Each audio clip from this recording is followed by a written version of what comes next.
माशाल्लाह पलाइया वेखो जनाब तुसी वाह जी वाह माशाल्लाह जी माशाल्लाह इधर आओ बड़ा बैग खूबसूरत भी जानवर दिखाओ। ये देखे जी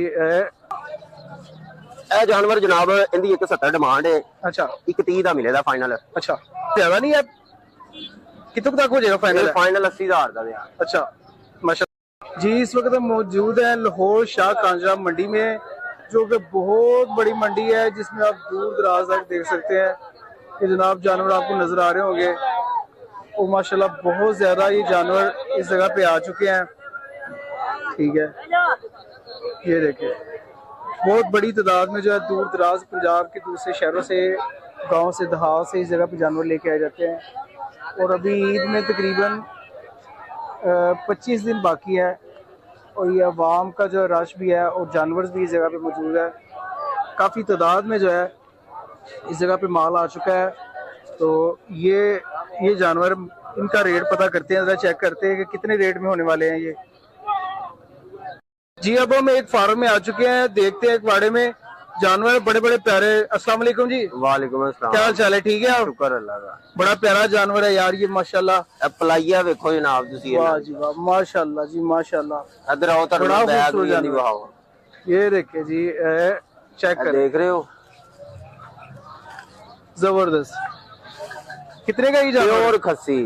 अच्छा इनकी डिमांड 2,20,000 रुपया है। अच्छा ठीक है फाइनल कितने तक बन जाएगा? फाइनल दे आंदे 1.5 लाख रुपए का। अच्छा दोंदा चेक कर लो जी बड़ा ही प्यारा जानवर जी माशाल्लाह।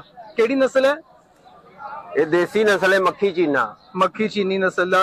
इस तो अलावा भी दिखाओ जरा कि आवाम नूं दसना कि तुहाडे कोल सब तो सस्ते जानवर मिल जाएंगे। ए जनाब अगर सस्ते भी मिलने महंगे भी ਜਿਹੜੀ ਚੀਜ਼ ਦਾ ਮੁੱਲ ਹੈ ਨਾ ਉਹ ਚੀਜ਼ ਦਾ ਮੁੱਲ ਜਦੋਂ ਗਾਹਕ ਆ ਕੇ ਚੀਜ਼ ਫੜਦਾ 1.5 ਲੱਖ ਵਾਲੀ ਤੇ ਮੁੱਲ ਲਾਉਂਦਾ ਨਾ 70,000 ਉਦੋਂ ਸਾਨੂੰ ਬੜੀ ਤਕਲੀਫ ਹੁੰਦੀ ਹੈ। ਸਹੀ ਹੈ।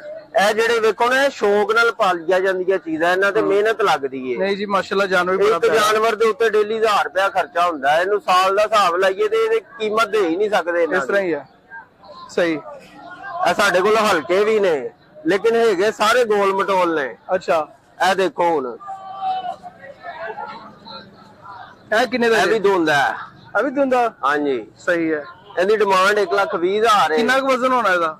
ਇਹ ਗੋਸ਼ਤ ਦੇ ਵਿੱਚ ਜਿਹੜਾ ਨਾ 25 ਕਿਲੋ ਹੈਗਾ। 25 ਕਿਲੋ? ਹਾਂਜੀ 1,20,000 ਬਹੁਤ। ਇਹਦੀ 170 ਡਿਮਾਂਡ ਹੈ। अच्छा 130 ਦਾ ਮਿਲੇਗਾ ਫਾਈਨਲ। अच्छा अल्लाह जी प्यारा जानवर है चेक करो जी। अब भाई होनी लेके आए ਇਹ ਵੇਖੋ बहुत प्यारा जानवर माशाल्लाह। ਇਹ ਚੀਜ਼ਾਂ ਵਹਾਓ ਇਹਨਾਂ ਨੂੰ ਅਗਲੀਆਂ। खूबसूरती चेक करो जी ये देखो ਤੇ ਦੰਦ ਵੀ ਵਹਾਓ ਇਹਨਾਂ ਨੂੰ। ਦੋਂਦਾ ਜਾਂ ਚੋਗਾ ਬਸ ਦੋਂਦੇ ਚੋਗੇ ਛਿੱਗੇ ਅੱਠੇ ਬੱਕਰੇ ਨਹੀਂ।